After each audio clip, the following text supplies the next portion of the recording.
It's a blessing to welcome on former top 100 recruit. He played his freshman year at Minnesota and now is the newest member of New Mexico and the Lobos in this new rebuild, the new look team.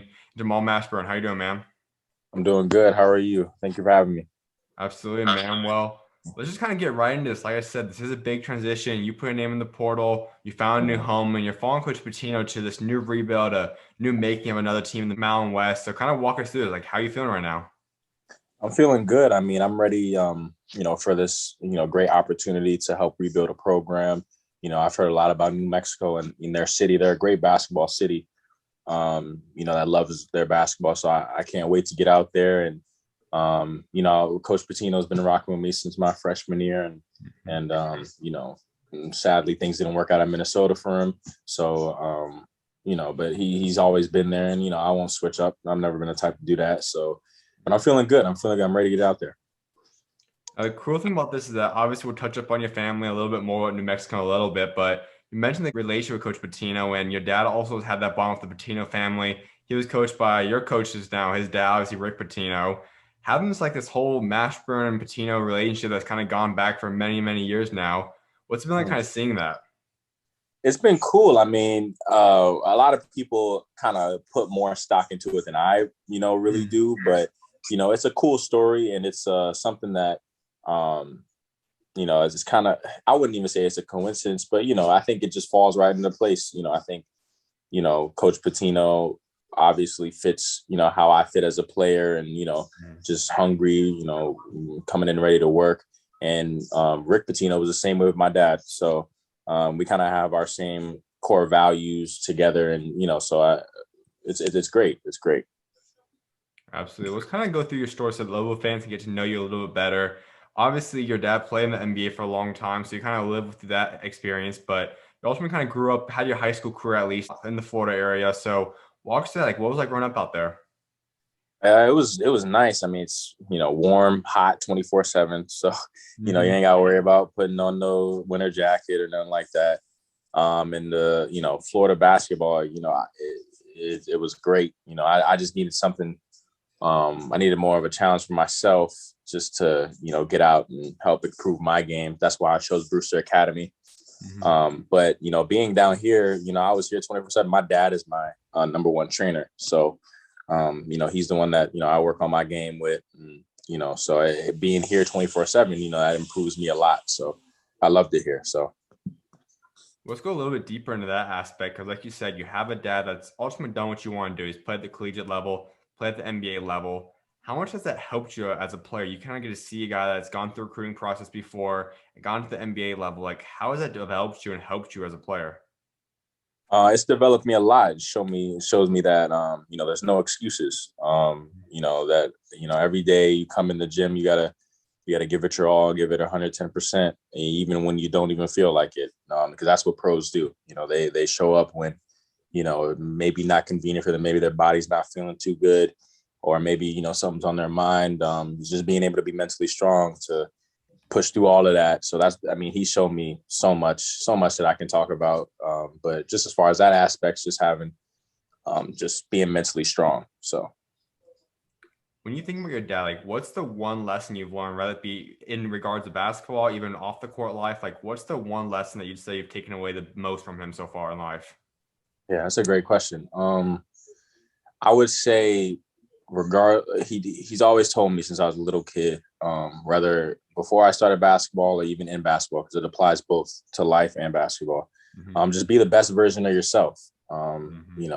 Put your best foot forward, and have fun, and just enjoy every moment, because you never know when it's going to be your last. And other people, you know, would kill to be in my position right now, I'm sure. And same for the next kid.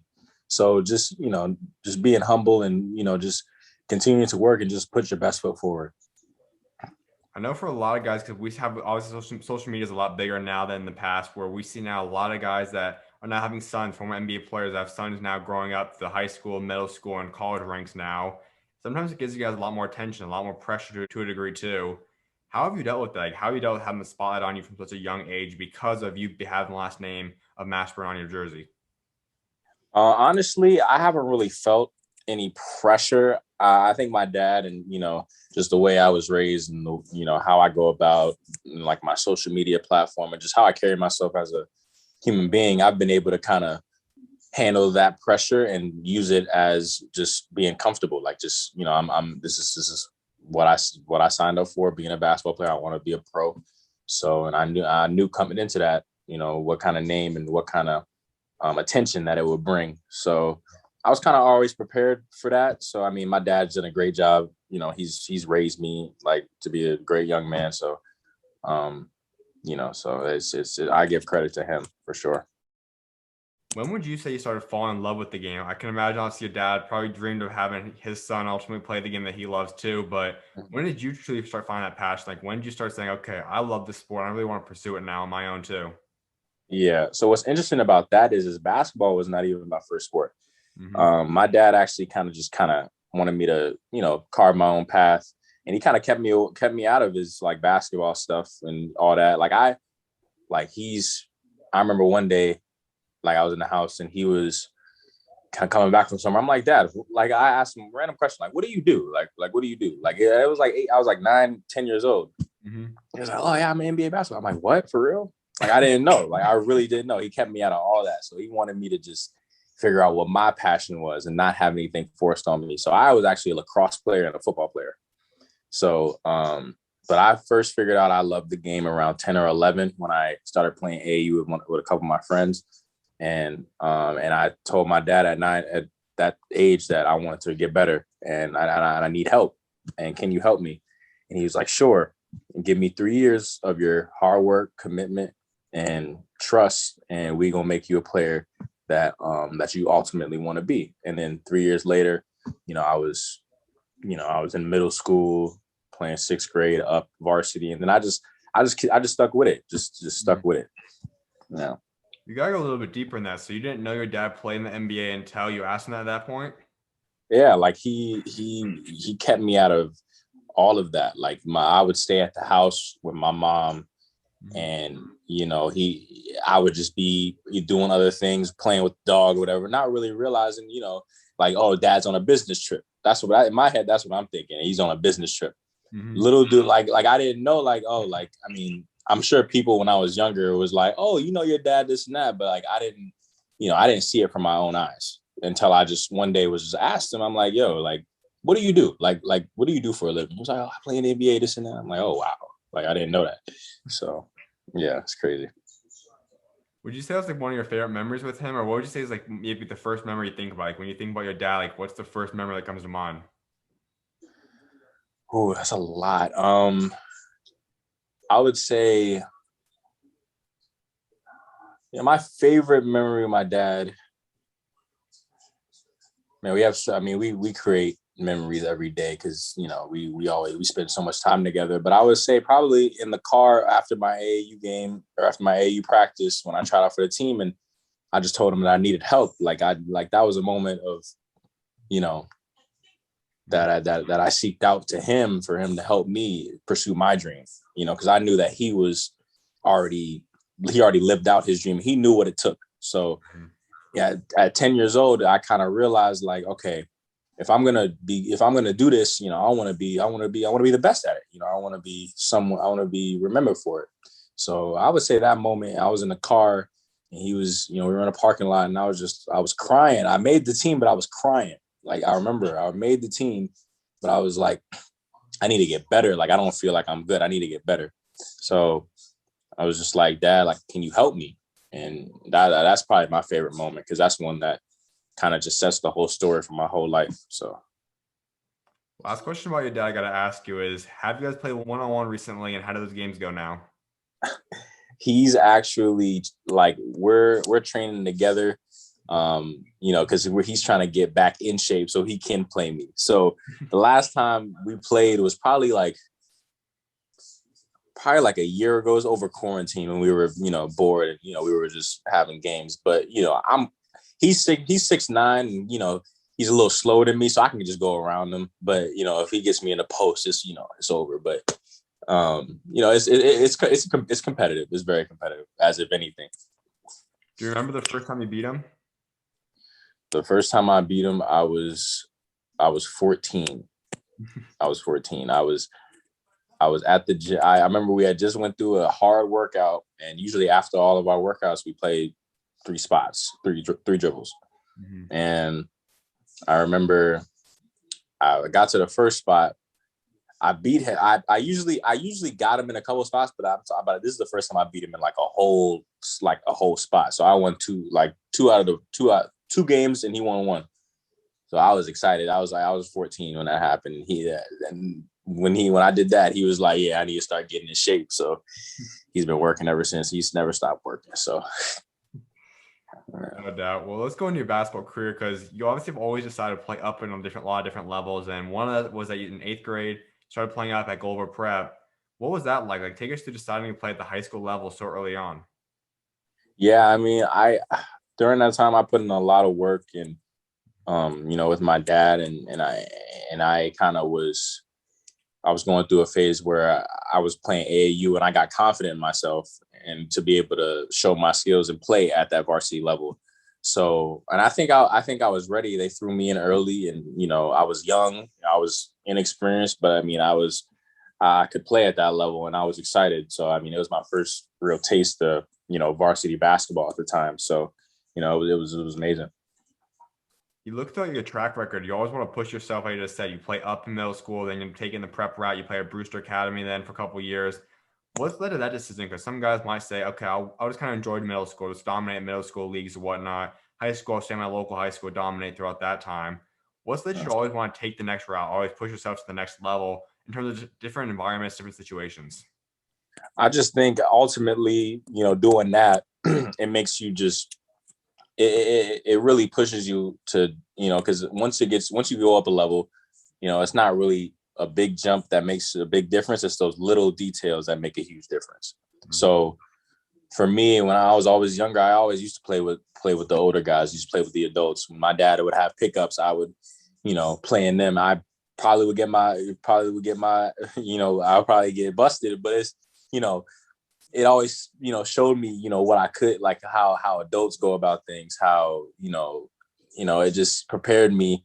So now when you get out and you with adults and you are an adult, you've been doing this since you were little. So I've always just thought playing up was the best for me and got me better quicker. So your freshman year, you go out there, average 23 points, 5 rebounds, you lead your team to 19-11 record. Start getting ranked, offers start coming in for interest. Like you start really getting a lot more national attention.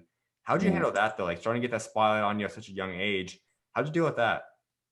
I mean, to be honest, for me, at that point in my life, I'm raised to be, hungry and humble. The two H's. So I never really got sucked into all that. I always just kept my head down, just kept working. Because, I knew that, me averaging, or me, scoring a bunch of points and, my freshman year, I wanted something bigger. I knew that this was what I needed to do to get to propel myself to the next level, and which so on and so forth. When I go to New Mexico, next level after that, so I just take it one step at a time and just, look at it for what it really is. So just being humble and, just continue to work till you get better.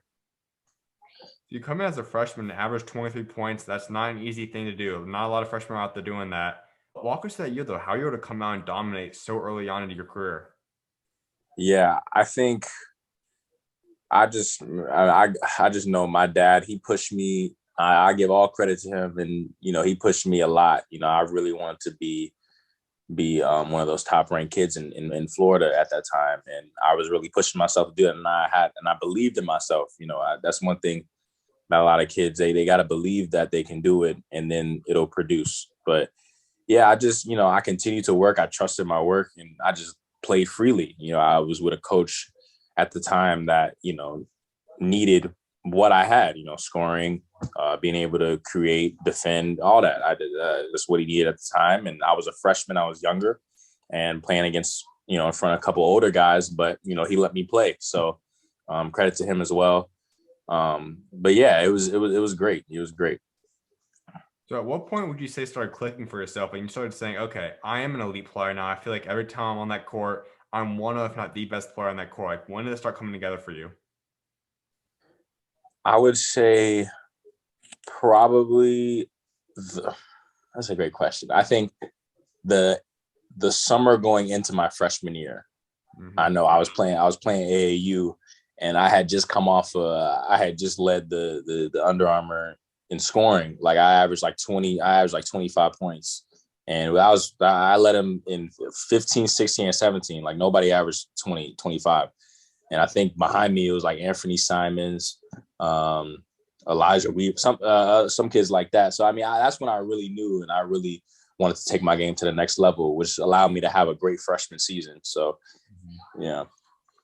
That sophomore year, you take a game to another jump, and you end up averaging 27 points, 5 rebounds, 2 assists, and a steal. You also go out there, you guys have 19-12 record. Take us to that sophomore year a little bit. Sophomore year, I really was able to solidify myself and really just put my complete game together, because I feel like throughout my life, there's instances that you see that, are kind of parallel and similar. And no matter how you go up, there's always going to be similarities in how you go about your life. So my sophomore year, I had a great sophomore year. I was able to come in and, basically just do what I want. So like it was fun. So I mean, we won 2. I was playing with my best friends, and it was great. It was great. You mentioned it earlier, but obviously at that point, okay, I'm dominating. I want to push myself again. So make the jump then to Brewster Academy. You take a big jump, because I think a lot of people in the basketball world know what Brewster Academy is. So what led you to that decision? Because there's a lot of opportunities. I'm sure a lot of schools would have given you opportunities to go play for the school. But what was it about Brewster Academy that you decided to go there for?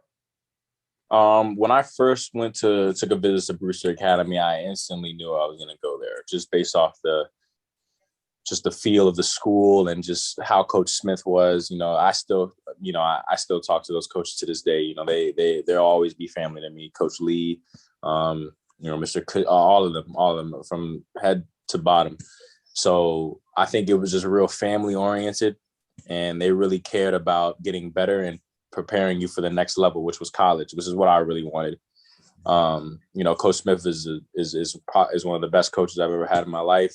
Coach Lee's one of the best coaches I've ever had in my life, and they allowed me to get better. They showed me things I needed to see going into my freshman year in college. So that was a no-brainer for me when I first got on campus at Brewster. So the reason I'm a big advocate for guys taking an academy route or prep school route, that really the schools that play national schedules, is because ultimately we know at the end of the day, your teammates are probably going to push you more than anybody else. Every day at practice, you're going up against top guys. And for you, you're going up against a guy in Jalen LeCue, who's in the NBA right now. Terence Clark, who's about to be drafted in the first or maybe second round this year. Kai Jones will be a lottery pick. And the list goes on. Like, you're playing against guys that are elite prospects, older than you, younger than you, same age as you.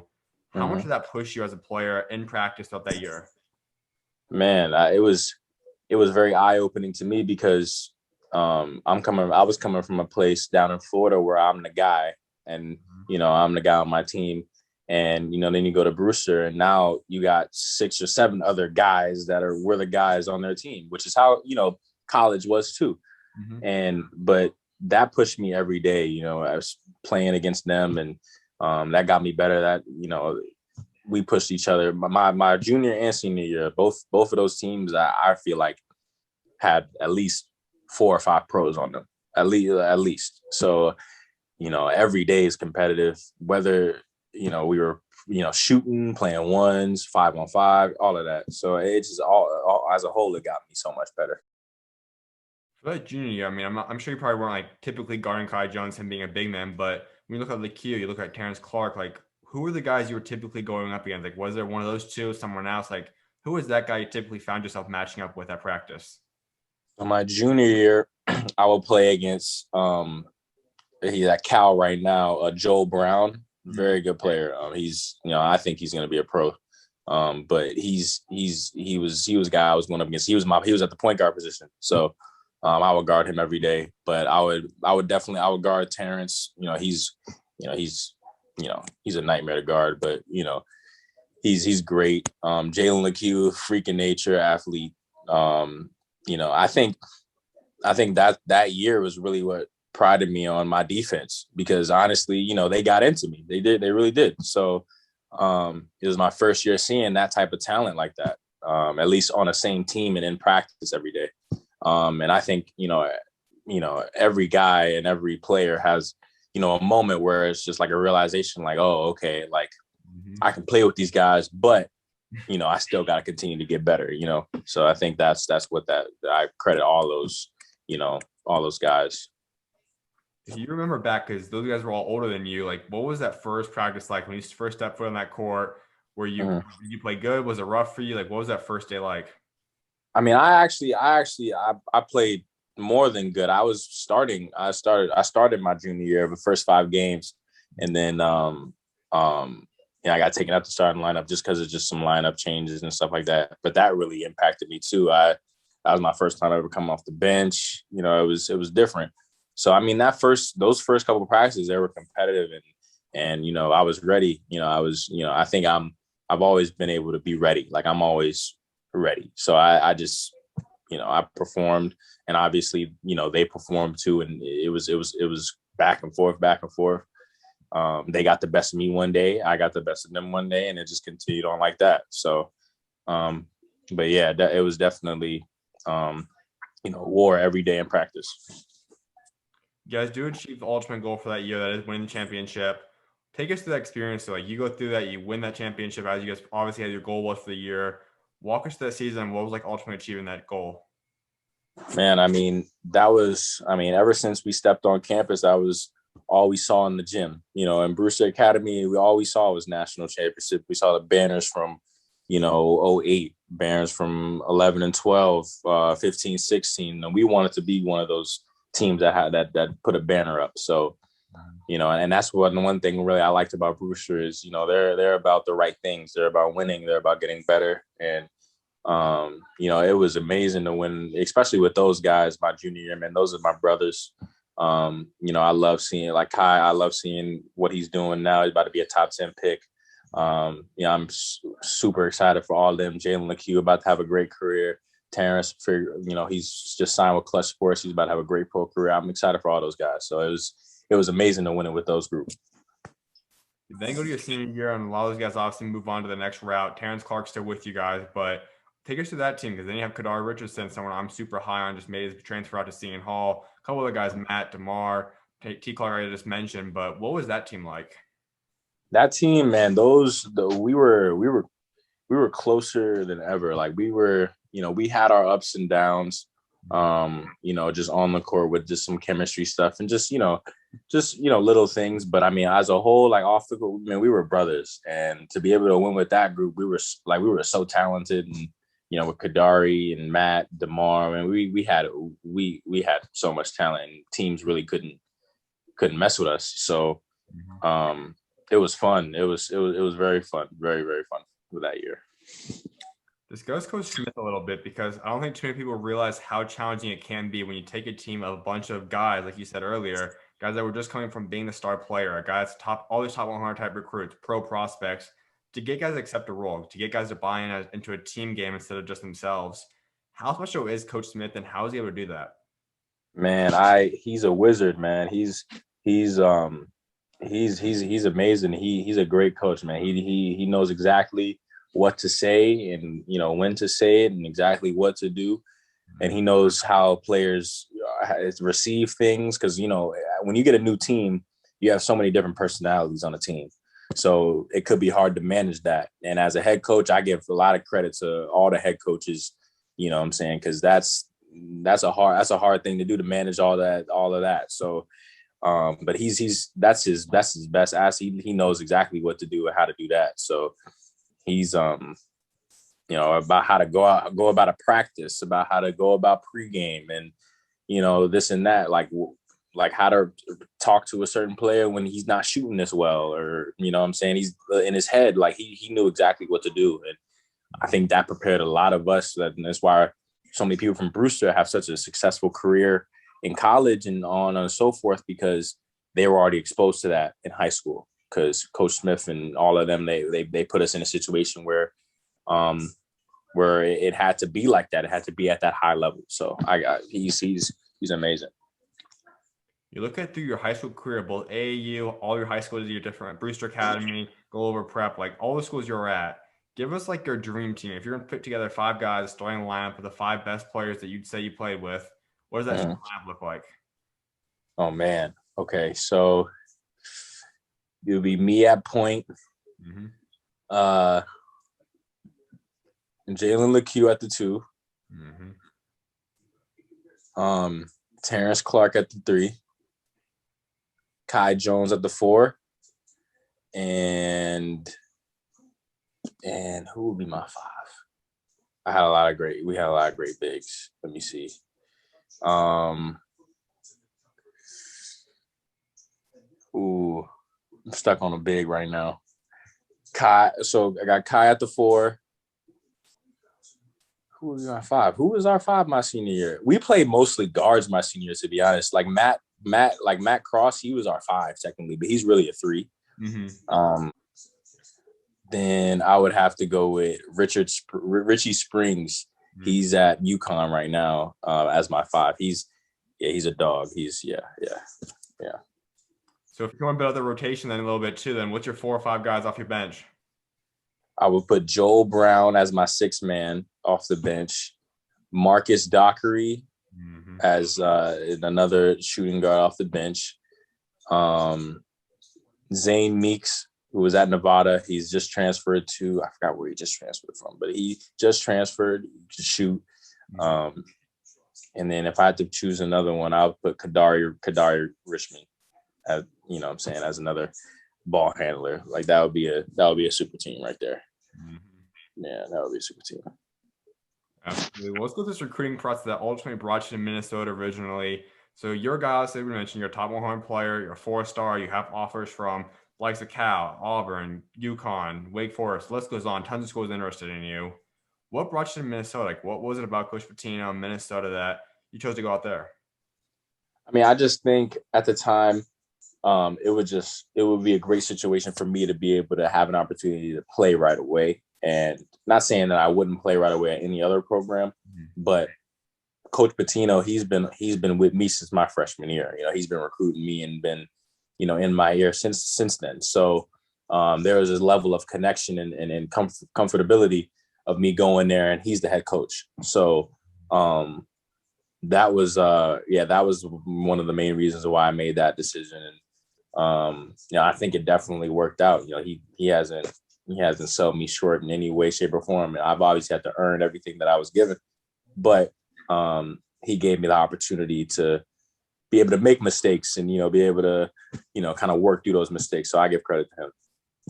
Was there a number 2 option? Like, was there someone, if Minnesota was not the school you chose to go to, like, was there a number 2 option for you? Number 2 option, it will probably be Cal, just based off just like, and this was a long shot. Like I think I was already set on, Minnesota. But like if I had to pick a second choice, it would probably be Cal, just because they still reach out to me to this day. Like I still have a great relationship with Coach Francis.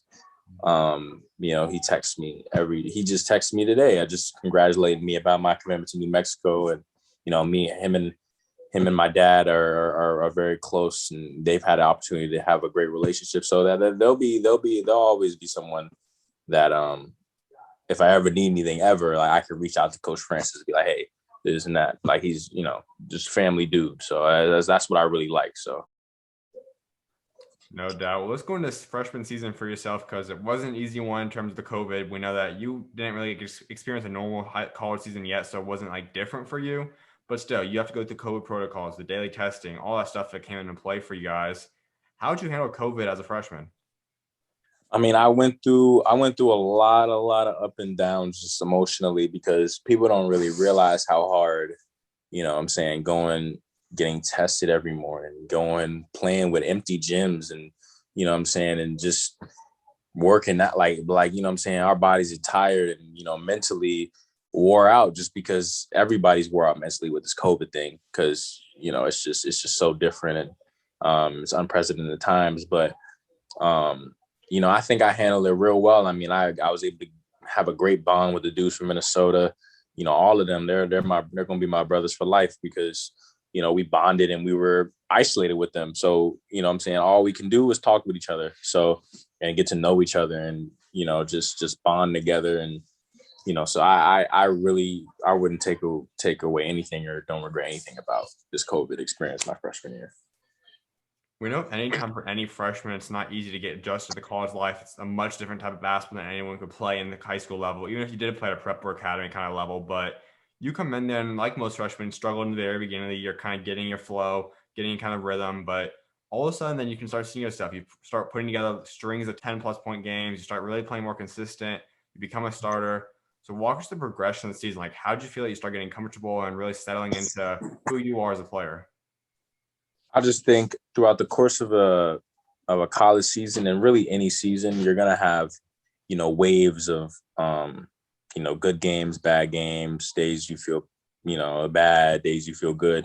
So I just think coming in, I wanted to alleviate the pressure of being a freshman. So I think in the beginning, I was kind of just in my head overthinking, just, as any freshman would do, So I just think once I settled in and just stuck with it, like even through, the times where I was thinking probably negative, just stuck with it, just kept working, just kept getting extra shots up, kept trusting, kept being who I am and not lose that. Cause, usually when people go in a new situation, they forget who they are, and you never want to do that. So I think once I just stuck with that, I think, I treat the game right. I treat my body right. I don't, I'm not doing nothing that, would, so I knew it would be a good outcome. So I was never really worried of like anything like that. Cause I put in the time, I put the, and the work will show. So I just knew that was going to happen sooner or later. What would you say? Like, was there one specific game they started saying, okay, now I'm feeling comfortable, I'm settled in, I kind of all came together for you? And also at the same time, too, like, when did you feel like Coach Pitino started trusting you and really felt comfortable, really playing you a lot and really started utilizing you to your best? Yeah. So to answer your first question, I would probably say at Indiana, that game I had 19 and, we lost, but I think that was a game where I was like, okay, I can play. Like I can play. And and even before that, like weeks before that, I would be, killing in practice. And I would, and Coach Pitino would see that. And, he would probably throw me in an extra minute or, this and that. That's just how it works. So I would say probably the practices made me prepare for that Indiana moment. So probably I think he always had a level of trust in me just because of how I go about, myself and how I came in from day one ready to work and ready to just to give anything the team needed. So there was already a level of trust. But once I started, producing every day and showing up every day in practice and just consistently doing what I do, then he had no choice but to trust me 100%. This was an up and down year for the team as well. You guys finished up 14 and 15. We know that Coach Pitino ultimately got let go at the end of the year, but that wasn't always the case. You guys were above 500 for the beginning parts of the year. You guys even got ranked, I believe, for a couple of weeks there. Walk us through as a team, like how did you guys handle this and what kind of happened? Like what caused you guys to kind of go with the ups and downs of the year and ultimately end up under 500?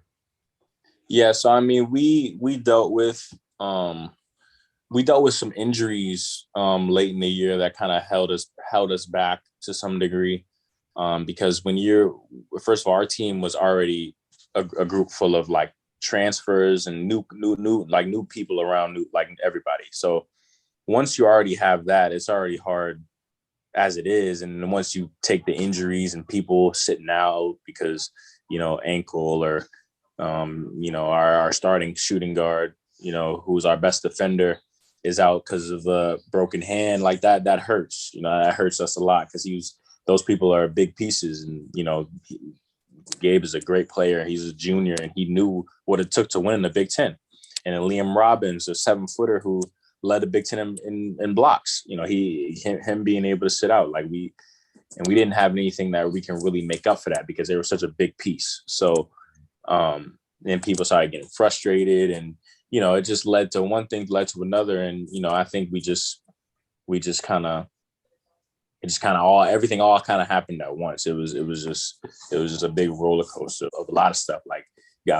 Okay, Gabe got hurt. We're like, okay, we got to deal with that now. Okay, then Liam got hurt. Now I got to deal with that. Oh, okay, now Marcus is dealing with the calf issue. And it's just one thing led to another. It was a lot. But I mean, yeah, I wouldn't take away anything from that year though. You just brought up a name that I do want to touch up on in terms of Marcus, because obviously you guys are a lot different in terms of his play style, game, even position. But ultimately, at the end of the day, Marcus's best thing is scoring and getting the ball in the basket. He does that at an elite level. That's something that you ultimately are going to develop into. You saw flashes of it. And I think at New Mexico this year, you're going to become a dominant scorer too. But how did you learn from him? Like seeing a guy of that caliber who will be an NBA player, rather it be this year or following year, whenever. But how did you learn from him over the course of this past year? I mean, he's been able to. He was my matchup every day in practice, so I got to see how he goes about a college like practice, and how he handles himself off the court. Whether it be taking care of your body and stuff like that, or how he reads pick and roll, which is one thing that I came in. I needed to improve just my reads off pick and roll. He helped me out a lot with that. Just always being in attack mode, whether it be for a shot for yourself or just to, draw defense in and kick. So he really showed me that. And he showed me that in practice just by doing it, because I'm a visual learner. I can pick up on things that dudes do and I can add it to my game. So, so he has more of an impact than he thinks he does on me. So I give credit to him for sure. When you look at the whole locker room as a whole, though, would you say it was like a funniest guy? Like, was there someone that you kind of was the locker room clown to a degree, or the guy that was maybe the funniest guy in the locker room? That's easy. That would be Trey Williams.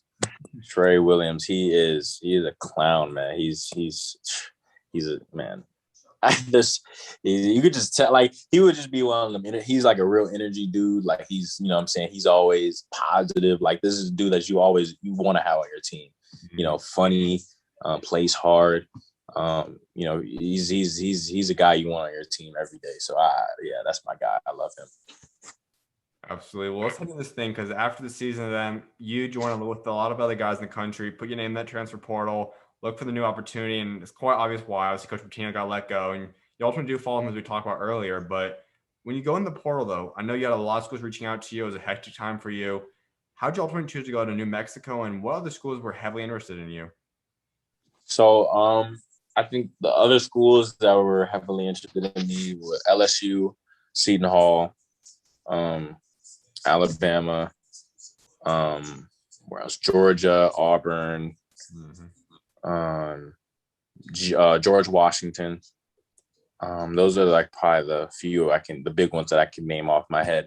But what chose me to go to New Mexico, I just know that I'm not the type of person to really switch up on anybody. And if you keep it 100 with me, like I'm going to keep it 100 with you for the rest of my life. So regardless of anything, like if Coach Pitino went to, Alaska State, I don't even know if that's a school, but I would probably go. Like, I just, because this is like, I'd rather go to, in college basketball, I'd rather go to a devil that I know than the devil that I don't know. Because, it's all about relationships nowadays, and who you know, and it's just, sadly it's what it's all about. So yeah. No, that's a huge piece, because I think a lot of guys coming out of high school struggle to find that. A lot of guys do say, wow, I do have a Georgia offer. I do have an Auburn. Alabama is super appealing to a lot of guys, right? Especially right now after their past season. But this kind of goes on, even to the higher extent. Oh, it's Kentucky, it's Kansas, it's Duke, whatnot. But like you said, it's very hard to find that coach that truly embraces you, that coach that truly says, hey, I want you to play your style. I'm going to let you be free.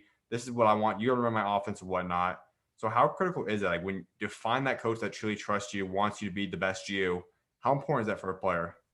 It's so important. Especially at the college level. The pros is a little different because these dudes are, being paid and making money off of it. But in college, man, it's so important to be able to pick a right school and pick the right situation where is the best fit for a specific player. If you got to really do your research and weed out all the BS of these college coaches, because if we're being real, there's a lot. So just being able to find someone that is real genuine and is real about the things that that specific player is about, which could be different from me to another player. Everybody's different, so everybody just needs to be able to find that. And so I think that's important.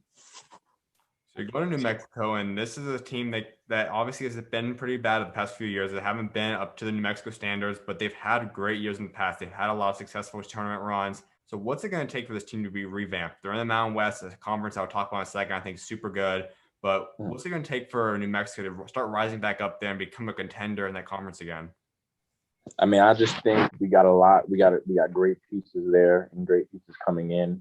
And I think I want to be able to set the tone of a winning culture and a working culture of just continuing to work, and we're there for each other and we're here to pick each other up, not bring each other down. I think once we have that and set that tone from day one and hold each other accountable from day one, it's just gonna make the rest of the season a lot easier if we just get it in right now, like from day one. It's like this is what we're doing, this is how we're gonna do it, this is the way we're gonna do it, and this is how we're gonna go about practice. We're not gonna be fooling around. We're here to work, and we can fool around after, but like we're gonna be here to work. We're here to get better, we're here to win, we're here to take this conference by storm. And I think if we do that, we're gonna have a really special year, which we will do that. So I just mentioned too that this is the Mountain West, which I think the general fan might say you're going from the Big Ten to Mountain West. The downgrade is going to mid-major per se, whatnot. But for those that actually know the Mountain West, it's the stat conference. It's a 3 or 4 team bid team. Obviously, you're going to go against teams. I don't know who's going to be the top teams yet. We see how the portal works out. But San Diego State's in that conference. Colorado State's a great team. Boise State, Utah State. I mean, the list goes. UNLV's in that conference. Nevada's going to be special this year. Like, how excited are you to be able to get out here and play in the Mountain West? I'm super excited. I mean, I know there's a lot of guards in that conference that are very, very good, and I can't wait to compete against all of them. So I think it's going to be a great year for that conference, just because I think there's a lot of talent that people don't really realize. And you speak on the Big Ten, going from Big Ten to Mountain West. I mean, I've already played at that level, so me coming from down there it's no different. It's college basketball, and it's somewhere where I want to go and expand my game and solidify myself. So I think it's going to be a special year for that conference for a lot of teams, not just us, but like the San Diego State, UNLV, Boise, all those teams. I know they got good guys coming in. So now some fans might look at Coach Pitino and say, well, his record wasn't the best at Minnesota. But what is it about Coach Pitino? Why is he the right guy for this job?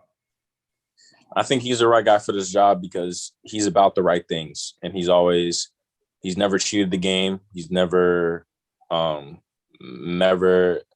anything, wrong and treated the game wrong and this and that. He's always gone about things the right way, and he's always been honest with his players.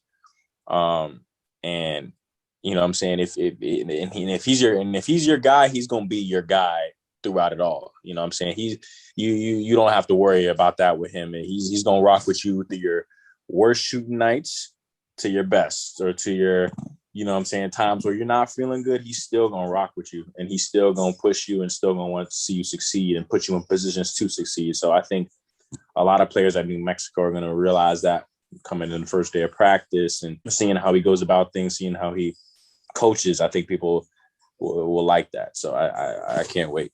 Can't wait. Now, for you personally, obviously, you can't guarantee you're going to go score 20 points or whatnot every night. But what are the things that you promise New Mexico fans you'll bring to them? Like every night you step on that court, what can you guarantee you'll bring to the team each night?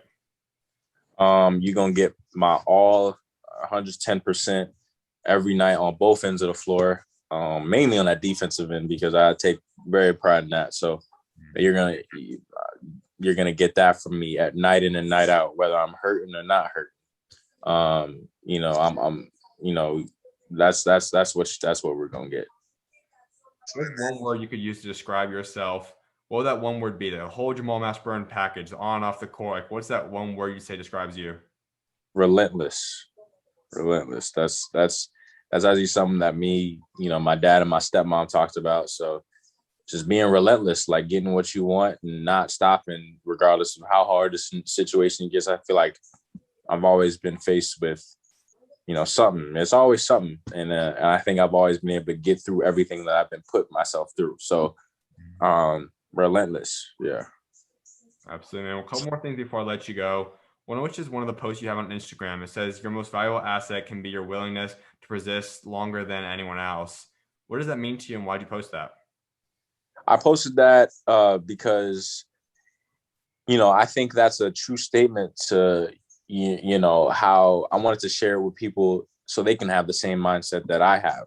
If you follow me on Instagram, and if all you guys follow me on Instagram, you'll see that, most of my posts are very, spiritual, inspirational about, what I'm saying, of how you should go about life. Like, that's how I live my life every day. So I want to be able to share that with people, and whenever they look at my page, they can see, my motto of how I go about my life. So, I mean, what I'm saying, like, your valuable asset could be to persist longer than others. Like, just stay with it, like, stay with the course, keep working, keep your head down, keep going. Like if I posted something recently, like, if you're going through hell, you might as well keep going. Like, keep going. Like, what I'm saying, never stop. Even if it's progress is slow, it's still progress. So. Couldn't agree more, man. Well, I was like wrapping up discussing a legacy for yourself, because I think all guys want to leave some kind of legacy for them. So when you are done playing basketball someday down the road, what do you ultimately want to be remembered for what you achieved both on and off the court? On the court, I just want to be able to be the best version of myself, and have an opportunity to be in the NCAA tournament. That's one of my biggest goals that I missed last year, that I was crazy. I was upset about, but I want to be in that big spotlight, especially with these guys coming in New Mexico, special group of guys. I can't wait to get to work with them. And off the court, I just want to be able to, have fun, with my teammates, and just, stay safe throughout this COVID thing. And, that's the most important thing, just staying safe, and being available to be able to do the stuff that I can do on the court. So, yeah, so I would say that. And talk about faith a little bit. Obviously, being a believer, how has God kind of helped get you to the point you're at today? Man, I mean, God has been everything. I mean, he's never wrong. That's one thing about him. He's never wrong. And he's always going to be there for you.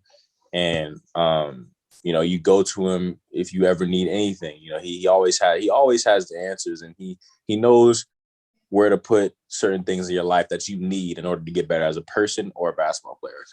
I do a lot of meditation, and I do a lot of, talking with God, and, what I'm saying, he's had a great impact on my life thus far, and he will stay in my life forever. So, Would you say there's a specific time when you look back, like, you really started forming that bond with God? Like, was there a certain kind of time that you really started relying on God and kind of started really truly trusting in him at some point in life? I think one thing that really propelled me to really talk about, to really get in touch with God and all that, is when I was going through the divorce with my parents. So my parents got divorced my sophomore year in high school, like around that time. Mm-hmm. And I was just going through a tough time, and it seemed like things just weren't going the right way for me.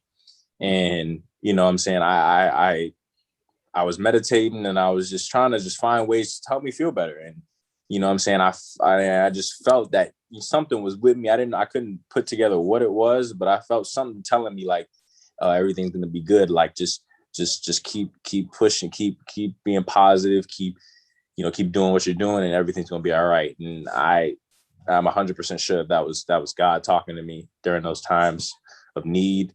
So, and I think that's testament to most people. They go through something that maybe breaks them down, and, makes them think about and re-question everything about their life. And that's when he shows up. Like, that's when he tells you everything's going to be all good. Everything's going to be good. Just have trust, have faith. And, everything's going to be fine. So. Amen, man. Well, my final thing for you, give Lobo fans your 3 biggest goals you have set for your career out there. 3 biggest goals: Mountain West Championship, Mountain West Conference Championship, and first team All Mountain West, as far as, like, just for me. And then probably the last one is NCAA tournament this year. I feel like we're an NCAA tournament team now, so I think yeah. Absolutely, man. Congrats on the big move once again. I'm excited to see what God got next for you, man, and I appreciate you taking time to come on today. Thank you. Appreciate you having me. Of course. Welcome on, man. God bless. Thank you. Appreciate it.